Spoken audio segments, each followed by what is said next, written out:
What is good, everybody, and welcome back to Team COG. And today, guys, we're going to be going into the Versus series yet again. And I wanted to kind of switch this up. I did a community post a little bit ago talking about where I wanted to go with the series, and I felt that doing one deck every week wasn't really that good, right? So, like, doesn't give you time to show because there's so many things that count in the game, right? Between luck and variance and practice, right? So, like, what's the point of taking one deck and then playing it for a week? You getting clobbered at locals, and then that's the showcase of the deck, right? That doesn't do it any justice. It doesn't do you as a player. It doesn't do the deck justice. It doesn't do me as a player and the deck itself justice. So what I wanted to do is maybe prolong it, maybe do 2 to 3 weeks, or at least set a goal to where the deck can be moved on. So like Monarchs has been my current jam. I really like this deck. I think this deck has a lot of potential, and I think I'm going to play this deck a lot moving forward. But it doesn't mean I'm not going to like keep every Versus series going to be Monarch versus Locals, Monarch versus Locals Part 2, Monarchs versus Locals Part 3, etc. However, I do think I'm going to set a set amount of goals. Now, whether that be, you know, a first place win or just pretty much 3 weeks out of the, 3 locals period with the deck, and then you move on. And that would allow, like due to like editing and due to my personal life with work and stuff, it would allow me to kind of get away with, how do I say this, like one locals where I have to work the next day. If you guys don't know, I drive like an hour and a half to work. I'm a travel nurse, so I got to get all the way out there and go. It would allow me to like kind of go to like one locals without having to worry about recording. Like I'd still stream it, but I wouldn't like record, which would give me a little bit of like leeway, right? But that's kind of what I wanted to do with the series. I wanted to just pretty much focus in on one deck for a few of locals instead of just doing one locals. And the entire point of the Versus series was to force me to end up playing more decks, because I'm a single deck man. Like once I find a deck that I enjoy and I really like it, I'll stick with it. And I kind of see myself doing that with Monarch here. I really enjoy it a lot, that I'm going to kind of stick with it for a long time, and that really limits the amount of content you can make as a content creator, So with that being said, let's just go ahead, and I think I'm just going to re-sleeve my deck. So this is going to be like hopefully this is going to be the new thing with Versus series, a little introduction, a little discussing and stuff like that with the deck. I'm going to go ahead and quickly show you guys some B-roll, get ready for locals tonight, and without further ado, please remember, if you guys enjoy this type of content, hit that like and subscribe button. Also, ding that notification bell and hit that join button if you want to help support the channel directly. Check out our sponsors down in the link down below.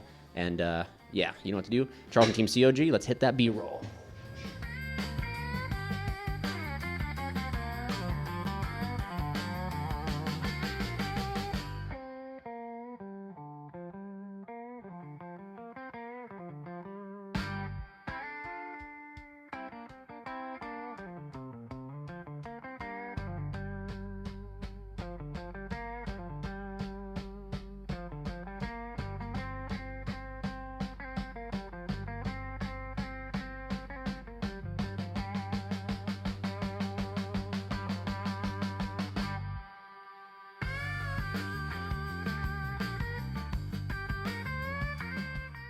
All right, guys, so we just got all sleeved up, and I want to talk to you guys about a few changes I ended up making to the main deck. And one of those, as you can see right here, is the Monarch, however you pronounce it, Perfection.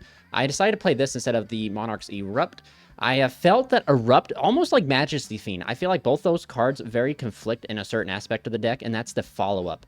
I feel as though your follow-up with the deck is not that great when you have these cards. And yes, like Erupt and Majesty's Fiend, in the scenario, these cards can like win you games by themselves, right? But the issue that I had with them is like they hurt your follow-up. That like truly, like the games that I've won off Majesty's Fiend has not been because I've just like put out Majesty's Fiend by itself. The games I've won with the Monarch's Erupt by itself, I've not won by Monarch's Erupt by itself. So like the logic of Erupt and Majesty's Fiend, which I've contemplated on cutting this and playing something like small, the normal size Zaborg, just because of Yummy out there, so then your Master Plan and Prime is a little bit better, was causing an issue. I found that my crackback was stopped by Erupt because if I wasn't, my effects were negated, skill drain, right? And that was really kind of hurting me in the fact that I couldn't close out games as quickly as I needed to. And that was really kind of hurting me in the sense of just my Squires not being able to, do anything. Like Tessera is an example, but I kept having issues with like Adia and stuff like that. And I just feel like this card right here is kind of insane. It kind of doesn't... Erupt is like all your eggs in one basket, you know what I mean? Like Erupt is a skill drain, and cards can out skill drain pretty easily. Monsters can get big enough, especially with the skill drain being up there, it doesn't guarantee you like a solid win condition, if that makes sense. And, I mean, it does. So like I said, I always believe Monarch has like 4 win conditions: Domain, Erupt, Majesty's Fiend, and the Zaborg. So 4 win conditions. If you got to any one of these 4, you were okay, but that was not never guaranteed to win the game. But if you got to any 2 of them, you were practically set. But I've started to find out as upon testing the deck is that Majesty, sometimes if you just get to Majesty's Fiend, you pass, it's not enough. Your opponent outs the Majesty's Fiend with a hard drawn Imperm, it's over. Your opponent activates MST onto your Erupt, MST, right? But hey, the deck's out now, so it could happen. But any sort of spot removal could potentially, it just seems like it was too much, too simplistic. So I decided to try out the Monarch Perfection and testing, and I really like this card because this card is literally 1, 2, 3, 4, 5 forms of disruption in itself if you control a Tribute Summon monster.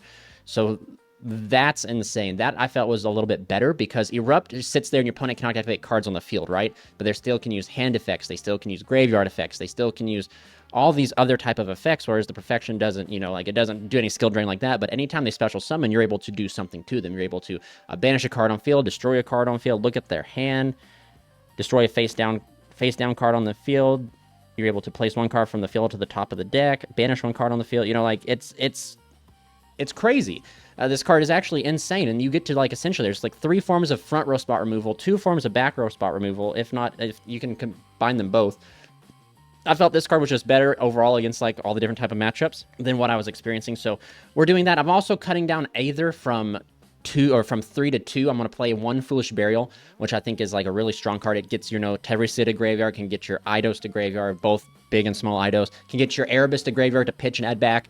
I just felt like it was a better, it's another starter and extender, a really multiple card. But yeah, those are the 2 changes I've made with the deck, and hopefully we'll get to see them tonight at Locals. So without further ado, here we are. We're going to wrap it up and just get ready to head to Locals now.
All right, guys, so here we go into game number 1.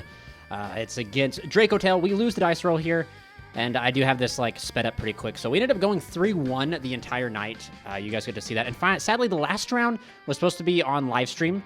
So, I'm here. If you guys want to see, a different angle of this match, I'm also on the live stream, too, so you can go check out that live stream also. But I ended up being on the live stream for round 4, and then I went to just check the battery of my camera, and it, disconnected me, so I do apologize. So at the end of the matches here, I will go in and show you a particular hand that I had that I want to discuss and talk about, because I decided to do something pretty different for game number 4. Yeah, round 4. Yeah, game number 2. But anyway, Dracotail doing Draco things. My man here, Drayton, he's been learning Dracotail, so do excuse, if he does have a misplay or anything like that. Show some grace, guys. You're not perfect. It is what it is. But looking at my hand, I seem to have Monarch Perfection. Again, just drawing the trap. But I end up going Tenacity, reveal the Zaborg. He ends up spelling, or flaming the spell there, which is okay. I end up going Pantheism, pitching the Perfection to potentially draw 2. And then looks like I have Caius, and then banish the Pantheism. I think I reveal 3 Stormforth. Okay, that's pretty decent. Pretty crazy card here. But reveal 3, search out, he gives me Stormforth. The illusion. But right here, we're going to see the quick effect of Malulu to fuse into this dragon here, and he's reading Malulu. Yeah, okay, so quick mistake. He's huge misplay. Yeah, he realizes what he did, so he thought he could just use anything, but Malulu requires Dracotail, so he goes into Gulamel. And so he ends up going Malulu effect here to set. And I think this is, I was like, okay, so like this is, so I kind of understand to go ahead and get Malulu, get you know, use out of Malulu. So this was like decent, right? Knowing he has this, we go talents to look at his hand, and we rip out, he has 2 Fine Mama, but we go ahead and rip out 1. So by doing this, it keeps him from making Arthelion, essentially. And we just got to summon in defense to avoid a potential draw off of the horn. But we go Revolt, reveal the 2 Revolt, still being an insane card. Revolt is the card you want to resolve. Teresa hitting the grave, summoning out Adia summoning out Eidos effect to attempt to give me an additional normal. But he goes Super Poly here as Chainlink 2, fusing off Arthelion and the Spellcaster. And that's just kind of, that is kind of brutal. We still get a normal summon, which is kind of nice here. But do something to remember is like Eidos is Spellcaster, so I can't summon out my... I can, but I can't. I'd be negated. So we end up summoning out the Caius to target the set. He goes Horn. We go Chainlink 1 Caius, Chainlink 2 Adia, Chainlink 3 Horn.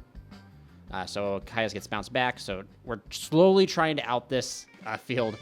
So we go Erebus pitching the Pantheism to add back. We go Stormforth, and I think I still have a normal... Oh, yeah. So I banish the Eidos to summon out Tessera. And I'm just asking. I was like, yeah, that thing negates. So I tribute the... I forget what that, Satyrion, I think it is, Satyrion, and my Tessera to go ahead and summon out Erebus, trigger the Eidos to summon out, and I was explaining to the Chainlinks, I think we're going here, yep, so I go Chainlink 1, we end up bringing back out the Eidos, dumping 2, Gulamel is able to trigger here, because 2 monsters left the field, or Artherion triggers, and Gulamel is able to change Artherion, so it ends up being, I think, Chainlink 1, Chainlink 2, Chainlink 3, Chainlink 4, and we end up searching out our domain, which is decent. I activate the effect of Eidos to turn the Gulamel to dark. Banish Master Plan target to search another Eidos, but since I already have Caius in the hand, I can just special summon out Caius.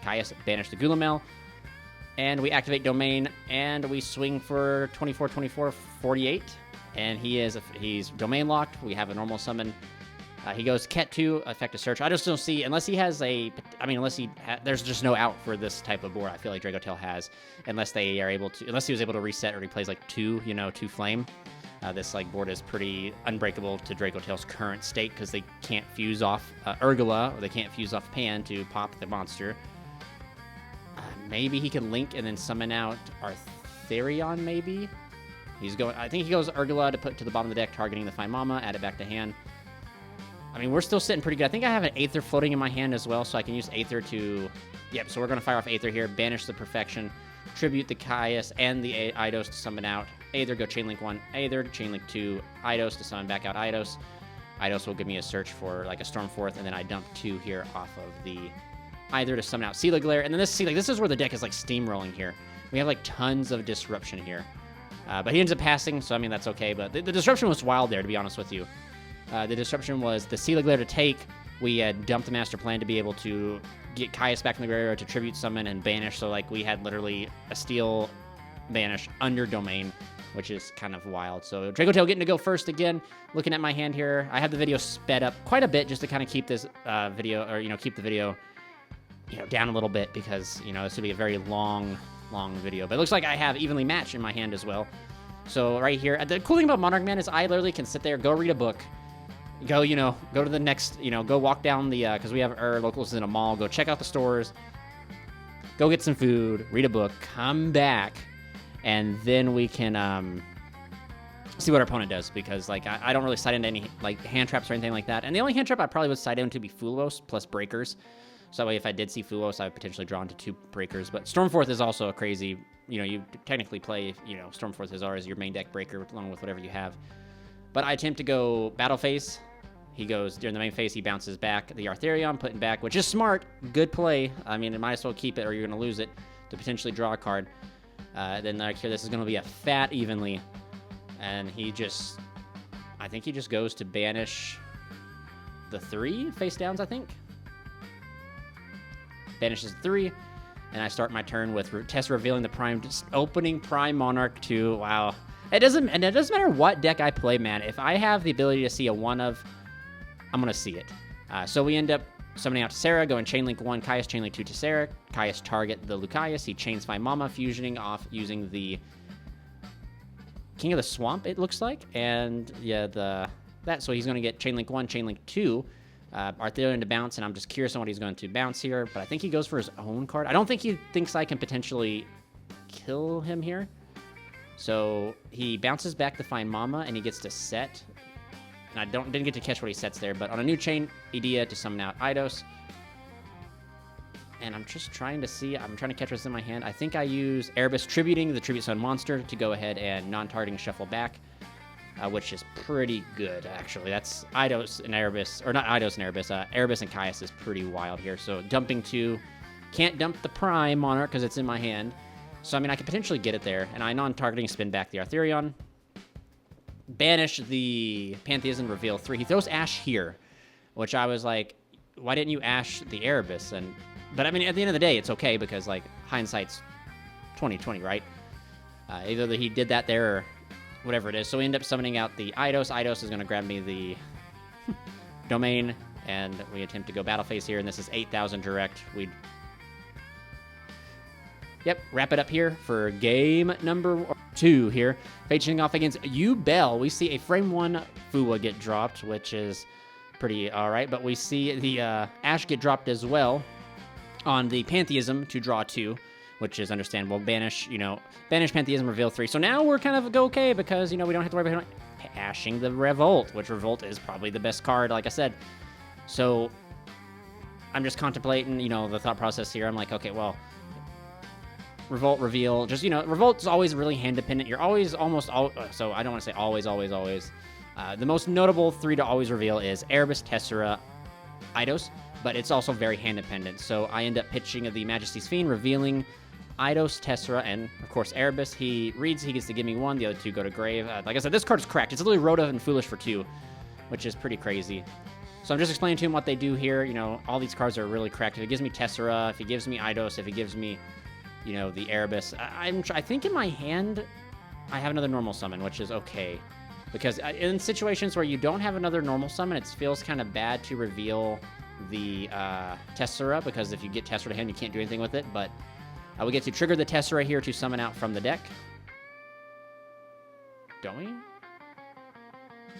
Yeah, okay, yep, all right, just had to make sure. Yep, Tessera, summon out Eidos, which is interesting. Eidos effect to get an additional normal summon, which gets impermed. So then we banish the Revolt to summon out Edea, which I didn't use here for some reason, but we go Chainlink 1, Edea, Chainlink 2, or Chainlink 1, Erebus, Chainlink 2, Edea, Chainlink 3, Eidos.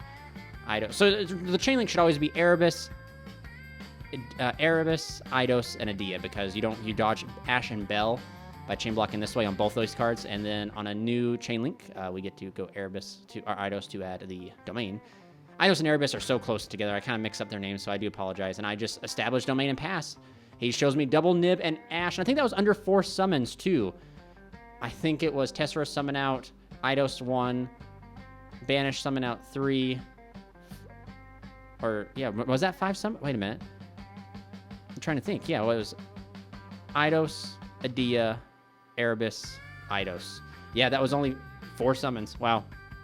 So we see YuGiOh. Set 2 pass. I smack down a fat evenly, revealing the damn Prime Monarch to summon out Tessera. I swear, dude, it just haunts me. He ogres the... dang. Ogres the Tessera, which then allows me to summon out the Edea. Edea then allows me to summon. But we're going to get to see, like, Ogre, Ash, Imperm. So YuGiOh here just opening no YuGiOh whatsoever. That's kind of... I do be what it be when you play that many, like, hand traps. You can definitely brick on them.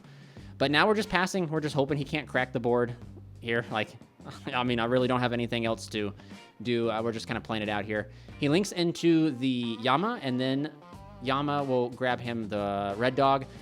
I'm trying to think if this was a correct call here. He goes Spear of the Gates, pitching Super Polystone back here, and I think this is where he messed up. I think he should have gone to SP target to banish my Eidos. That's what he should have done. Given I don't know if the outcome would have changed too much, but I mean, it's you go into SP, banish, and SP can check whatever I have done the following, and I can't remember what was in my hand. But he decides to Red Dog here and to go into the Spirit of, or the Rage, I think. And Rage can't do anything to Eidos because it has to be special summoned. But I do believe I kind of mess up here. I misplay a few times because I just kind of like, you just get lost in the sauce, man. We're all humans. We all make mistakes. It's always like hindsight. Looking back, I see. But anyway, he's just contemplating what to do. Now he's locked into Fiend, so he has to go into Blue Dog. He was talking about he could have made, if he was playing the Red Dog, he could go into Red Dog and crash, which would have, again, would have been kind of nice here. But that's what we were talking about here, where it's just saying, like, hey, if I was going to let him take it back because, it's not that big of a deal.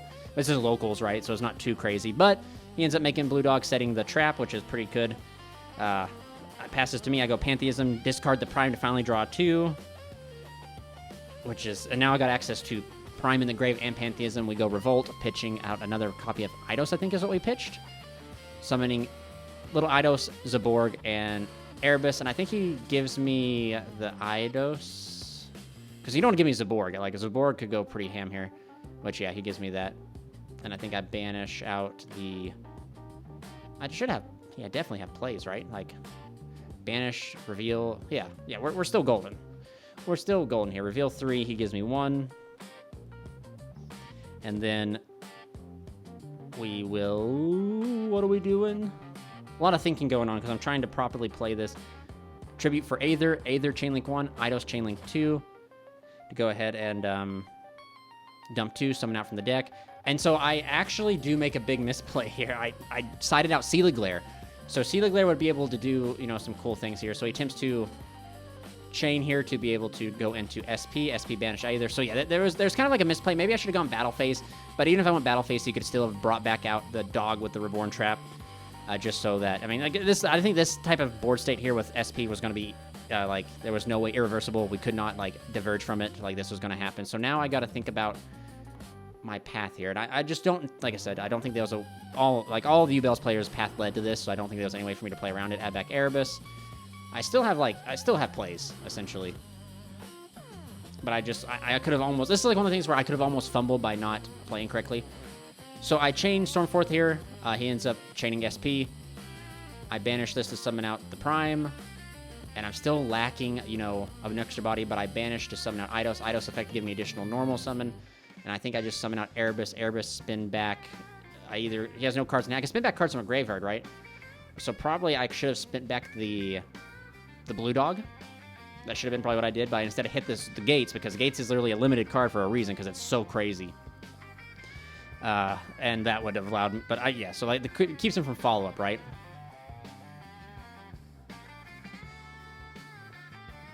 Shuffle back the Gates.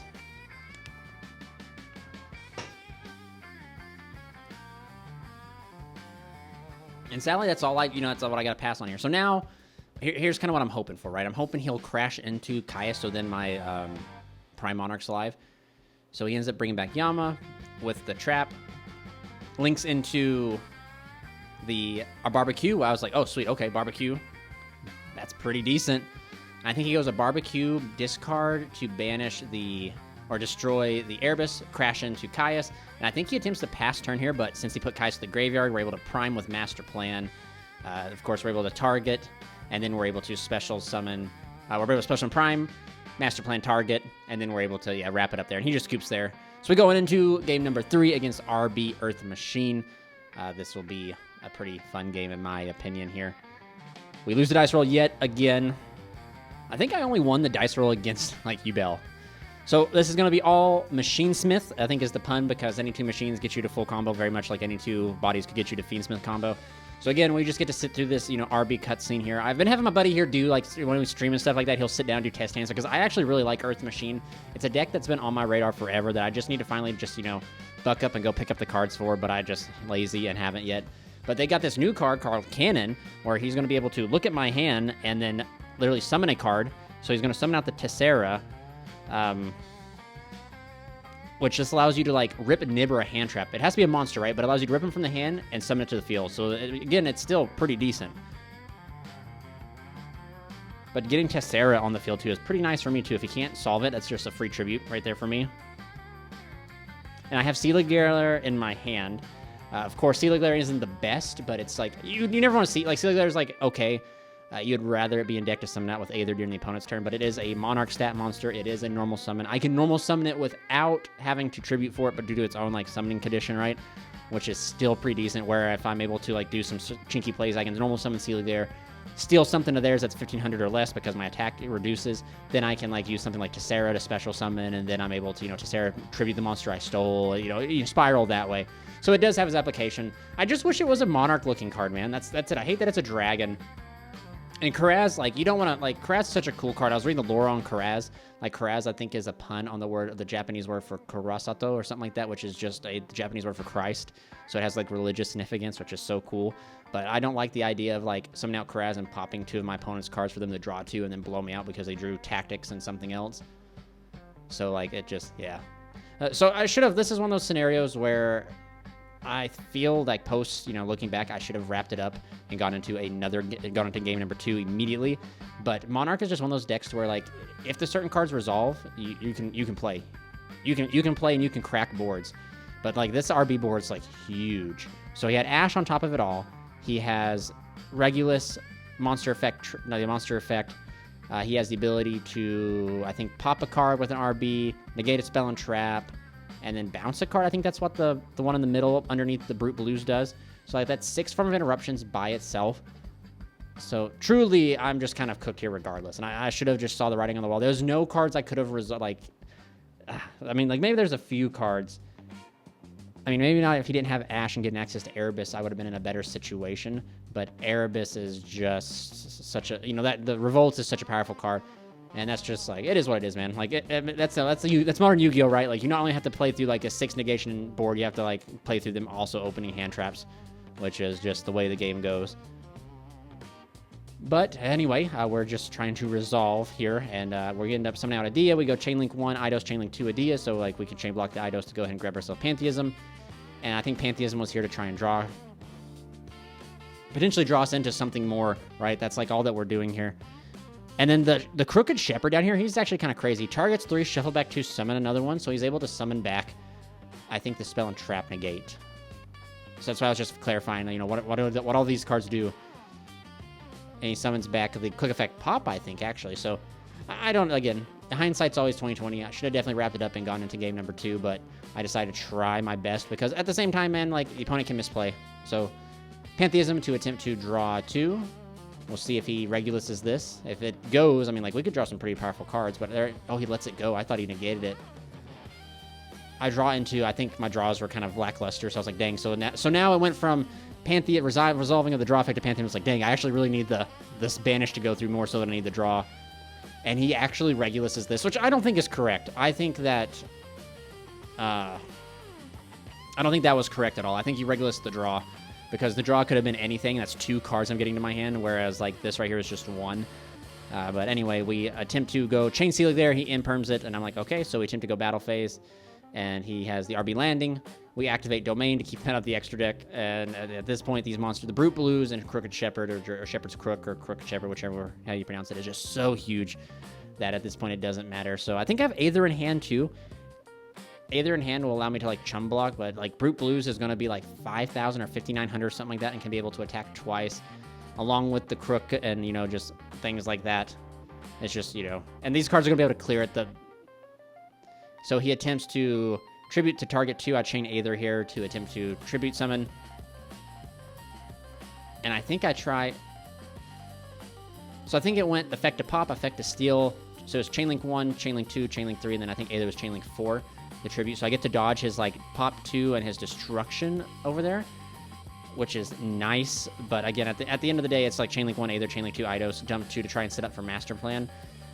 And I guess I do. I mean, like, this is still like crazy, right? Like, I'm chum blocking. I still have technically a banish off of the Master Plan and the Prime. But if I didn't open Sealy Glare, man, the Sealy Glare would come out instead of like this. But like this, the board state would be potentially different because Sealy Glare allowed me to get here, right? But like Sealy Glare would be on top of this, so it'd be like Sealy Glare plus the mat. He's locked from the extra deck, so he can't extend further. So he has to solve these cards. So, which I think the card to solve would be, in this scenario, would be the Brute Blues, which I could potentially out if I was able to resolve the Master Plan and stuff. But he has the drill or the saw over there, and the saw is literally a spell and trap negate. So arguably when he used the bounce back saw, that was the moment I should have probably chained the Prime to go ahead and banish out Brute Blues. Like, it's all play, right? Like, we're all like seeing like these things like this was definitely winnable. now that I'm looking, or I don't ever say winnable because like, oh, I would have won if I did this. I hate those type of excuses. My game state would have been a lot better, is like the term I like to say, especially if he went the effective bounce back, and as soon as he bounced back the Saw, that's a spell and trap negate, I believe. I should have been like Chain Prime, Banish Master Plan, target Crook, add Caius, normal summon Caius, banish Brute Blues, and we'd have been in a much better situation. But game number 2, we get to go here. First, hopefully, we know Board Breaker's going to be sided in, so we got to try and do the correct play here. Tessera, reveal Pantheism. We go ahead and go Pantheism to draw 2. He ends up ashing here, which is correct to do. Again, like correct to do. Crazy, he ashed here. But anyway, that's okay because most of the time Pantheism is bait for Revolt. So then we banish Pantheism, reveal through Revolt, give him the false sense of illusion of choice, and then we get Revolt. I activate Revolt, pitching Foolish Burial, which feels bad, but Foolish Burial, this is the only time I saw Foolish Burial, I think, all night, and I'm playing this instead of 3 either. I'm playing 2 either now, because Foolish can be multiple things. It's technically a Squire or Monarch, which I really like. But I reveal 3 to him, and he gives me 1. He gives me the Erebus. And I was kind of thinking, I was like, oh, wait, I might be cooked here, because I don't know if I have the ability. If I open Seal of Glare again, actually, yeah. So I opened Seal of Glare, because that's just the way the cookie crumbled. Kept seeing it. So we end up use Tessera to get additional normal into Seal of Glare. We're able to summon out we go Chainlink 1, Tessera, Chainlink 2, Eidos. Eidos comes out. Tessera summons Edea. Edea summons out Eidos. We get to search out Monarch Perfection here, because I felt like this was better than Domain, because my thought process was, like, you know, if he's going to probably play Regeki, if he Regekis me under Domain, I'm like, I guess hindsight, it doesn't matter. Whatever I search, if you side in Board Breakers, Regeki, Lightning Storms, Harpies, like, they all are going to cook me all the same. But Monarch Perfection was a card that I wanted to really test out and see, because I felt like the card was, I'm playing it instead of Erupt. So I was like, oh, this card's, I mean, maybe this is the way. But I'm telling him, I'm talking to him right now because I'm thinking, I'm like, I have a really greedy line because I think I have Prime in my hand. Or maybe I don't. Oh, yeah, no, I think I have another Pantheism, maybe. So we tribute out for Erebus. Sorry for the glare, guys. I'm actually looking at buying like a really expensive like camera mount that like extends really high up, and then I can put it over top, like straight top down look. And then I can, I won't be able to do this for this, because this is like my GoPro on the side is like we're doing these. But for like the feature match table for when I do my live streams, so then I can like get those clippable umbrellas to block the glare, hopefully. But of course, we're going to shuffle back a random card from his hand with Erebus. And then, yeah, that's pretty decent, right? We have Erebus, Seal of Glare, and we have the Monarch Perfection, which is pretty wild in its own self. But it seemed lucky for us, he only opened hand traps and no Board Breakers. Thank goodness, because, you know, a fat Regeki would go pretty hard right now. A fat Harpy's Feather Duster would go hard, Lightning Storm, etc. But anyway, he's going to activate RB Landing to special summon. I flip over the Monarch Perfection to go ahead, and as soon as he special summons out that Brute Blues or whatever he decides to summon, man, I'm going to get to do one of, like, 5 effects. And I'm, like, thinking, I was like, I'm going to take control of it.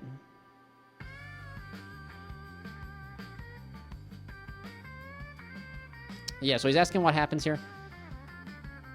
So actually, yeah, no. Oh, no, I use the effect. Oh, no, I use Seal of Glare to take, and then I use, yeah, okay, I see what I did. I did Seal of Glare to take the Brute Blues, and then, so it's Chainlink 1, Monarch Perfection, Chainlink 2, Seal of Glare. That's what it, yeah, that's exactly what it was. Seal of Glare took control, and then I got to rip a card from his hand. Or shuffle a card back, essentially.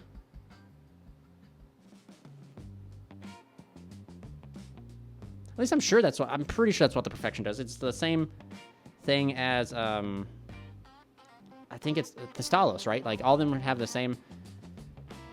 I'm just going to double check it. But we get to go into game number 3 here, which is the all-important game number 3, as Lithium says. And he gets to go first, and he bricks.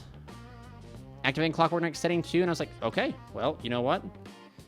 Everyone says Monarch's bricky, man, but we've seen tonight 2 more supposedly super consistent decks brick just as much. Fat Evenly, revealing the Prime, or revealing, oh, goodness. Revealing Return, excuse me. We go Domain, reveal, I think, Erebus to lower the level so we could summon here. And then we get the Tribute Summon. We get to go Chainlink 1, Chainlink 2, Chainlink 3. I'm just checking out here. Discard one card from your opponent's hand. Okay, yeah, so we did that correctly. The last game. So we're going to go ahead and search out Eidos. Summon out the Edea. Randomly hit a card from hand. Shuffle back. Edea summon out Eidos. Little Eidos to give me an additional normal summon. I go ahead and reveal 3 give him the false illusion here. Except for this time, it's double revolt and tenacity. So, like, he gives me one or the other, and then I, you know, get the... He's just, like, thinking, he's like, well... I was like, well, whatever you give me, I'm getting revolt, right? So, we go revolt, reveal 3. He gives me, I mean, it's Zaborg, Erebus again, or Aether. He gives me Zaborg, effective Adia to add back this, and I can go, like, I just get to hand loop his last card. Erebus is just kind of wild. Like, I brought it up before. Comment down below if you guys want to see it, if you guys made it this far in the video.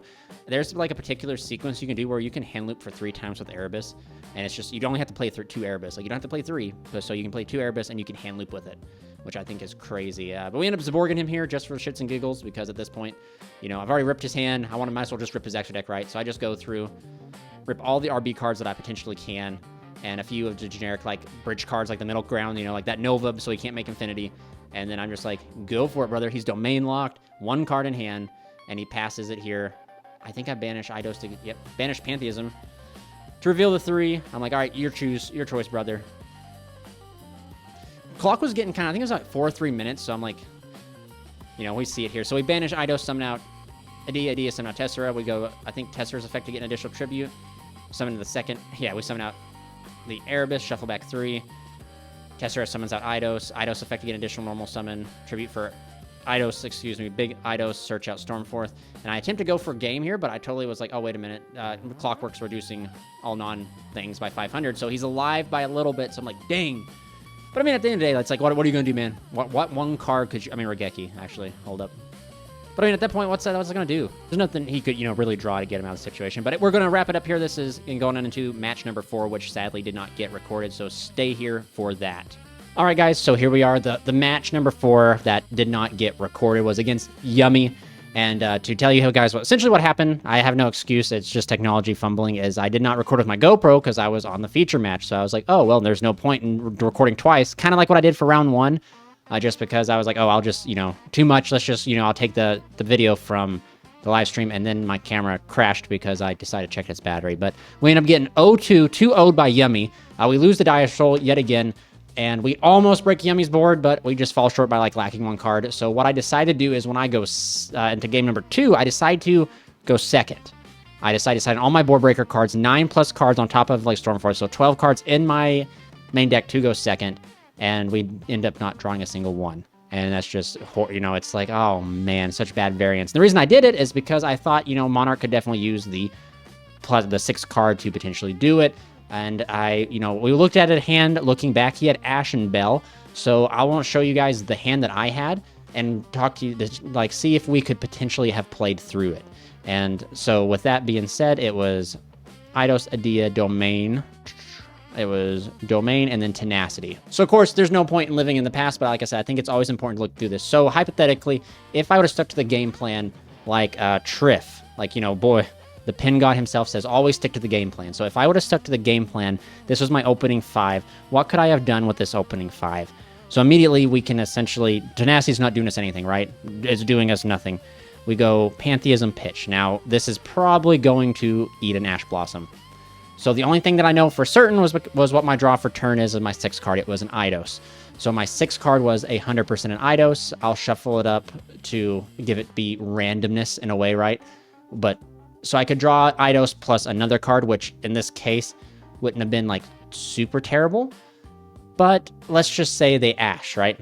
They Ash Pantheas. Why wouldn't you? This card literally says draw 2. You could potentially hold it for the other effect, but I mean, like, draw 2 seems to be pretty good, right? So like I just kind of minus 2, for, you know, that's a 2-for-1 trade. But I'm going to go ahead and banish it after the Ash, so we could reveal 3 cards. They can't belve this because it banishes for cost, right? It doesn't banish for effect. So I reveal 3 of the Monarch's Revolt. I'd have to read Monarchs in detail here, just because I don't know if Monarch's Revolt banishes for cost either. I think it's an effect. While this card, after you cannot special summon, you can banish, no, it banishes for cost too, so Ghost Spell is still sitting in his hand currently right now. We get the Monarch's Revolt. And then we could have gone Monarch's Revolt, pitching the Adia. And then we get 3 cards. So at this point, seeing what I got, I have an Eidos too.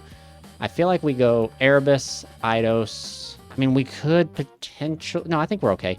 Yeah, I think we reveal 3 normal summons right here. We go like these 3 here. And the reason I want to probably go these 3 is because Aether, if they give us Aether, like what's that gonna really, you know, like we get access to Aether through YuGiOh. So essentially, even if they give us Erebus here and send these to the graveyard, we get on a new chain to add back this right here, Pantheism. We can then go Pantheism effect to discard itself. Well, not Pantheism effect, Erebus effect, discarding Pantheism to add back the Erebus. We activate Domain, and then we can banish this right here to summon out the Erebus. Use effect to get an additional normal summon. We tribute here for Eidos, effect here to search. So here's where we could search our Aether if we really wanted to. And then we can use our additional normal summon to tribute off this to summon out Erebus. Send to, of course, you know, the plan is Master Plan, and the Prime Monarch will get sent to shuffle a random card. Now, this is where you get into hypotheticals. You could have potentially shuffled back the Ghost Spell that was in his hand, and then etc. But if not, we do have the Prime set up. But also, since we tribute Eidos effect could potentially try to come back, but there'd be like no point, right? So the plan would probably be to banish Eidos to attempt to special summon out the Adia. Now, if we didn't rip the Bell, they would Bell here. So then essentially what they would be there, Ash. They've lost Ash, Bell, and we hand looped him for one more. So they'd start their turns with 3 cards and Domain. And I know that he drew, well, given his deck would have been shuffled, and then we would have this set up here, which of course is nothing to like really be super scary. We could have arguably, instead of adding the Aether, we could have added the Monarch Perfection, which would have been a decent add as well. Just because, you know, like I said, the Perfection is just insane. Yummy will be able to special summon, but like I felt like having access to Domain, there's no point in getting this right here. Under the percentages of if we get both these right here, we get cooked by a single Harpy's Feathers Duster, a single Lightning Storm cooks these right here. Whereas like Aether, at least at the bare minimum, Aether can summon out the Seagler, and Seagler can steal, and then you still have certain effects like that. So I felt like adding the Aether would be better in this scenario. I do want to play a little Zaborg, because I feel like little Zaborg would be against the Yummy matchup is really good with the Master Plan. By banishing Master Plan or Prime to banish, you target the one of their little guys, search Zaborg, tribute summon Zaborg to target, and then of course if you're using the Aether to tribute out here, you're able to summon Sealigler and Steel, so you're able to remove their 2 bodies, which I feel like is enough, especially if they're under Domain or if they're under like Monarch Perfection. It is more than enough to solve it. So it's just nice. I wanted to look back at that hand and see, like I said, I didn't know that was my opening hand. So if I would have went first, I would have easily been able to play through Ash and Bell pretty easy, essentially that way. So yeah, maybe that's what I should have done instead of deciding to go second. Maybe that's what I should have done, and you know, live it up to the all important game number 3. And yeah, so that's it, guys, for this versus episode. So thank you guys so much for watching. I do plan to take this to a regional here coming up, so I think we might do just one more locals versus series with the Monarchs, and then we'll move on to like DDDs, because I have that deck built up. I actually test that deck on stream lately. If you guys missed that, you guys can check that out, you know, on the channel as well. But thank you guys so much for watching. I hope you guys enjoy this new addition to the Versus series instead of it just being raw footage. But you know, you guys comment down below what you think, and most importantly, you guys stay safe, stay healthy. This is Charles from Team COG signing out.